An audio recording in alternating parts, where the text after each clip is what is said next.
Meus amigos internautas, como sempre, meu querido amigo Travesso me pautando. Então, o Travesso me perguntou: Dr. Salim, o que é bruxismo? E até para me preparar, fui pesquisar, fui estudar, fui ler. E bruxismo nada mais é do que o contato intenso entre as arcadas dentárias inferior e superior, com movimentos repetitivos de bater, de raspar, e fica uma coisa até... eu já vi pessoas durante o sono com bruxismo, fica uma cena até desagradável, aquele bate-bate de duas pedras raspando com movimentos de repetição.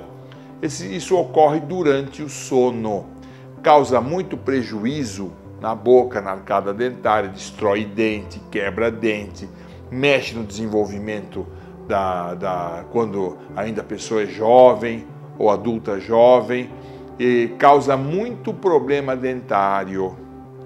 E o tratamento disso é tentar usar placas, aquelas placas que separam uma arcada da outra, algum medicamento. Muita gente diz que o bruxismo é exclusivamente ligado à ansiedade. Existem controvérsias sobre a etiologia do bruxismo. O bruxismo pode também ser mais uma das doenças, patologias relacionadas ao sono. Eu já falei isso várias vezes.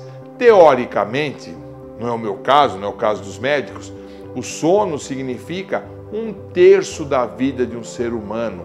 E, como todos os setores do ser humano, todos os sistemas e órgãos são sujeitos a distúrbios e patologias, o sono também é sujeito a distúrbios e patologias. Então, o bruxismo não necessariamente ocorre na pessoa que ela é nervosa ou tensa. Tem gente absolutamente normal, tem gente que não é ansioso, tranquilo e que tem o problema bruxismo. Então, o bruxismo, já disse e repito, é o contato intenso e constante das duas arcadas dentárias, levando a lesões odontológicas, às vezes machucando língua, levando a uma série de problemas. Tem tratamento, que é mecanicamente colocando uma plaquinha, tal placa para dormir, ou mesmo às vezes medicações para ter um sono mais tranquilo.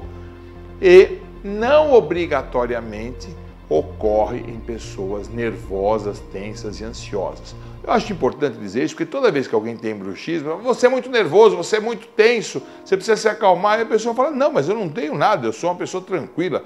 A única coisa é que eu tenho esse distúrbio durante o sono.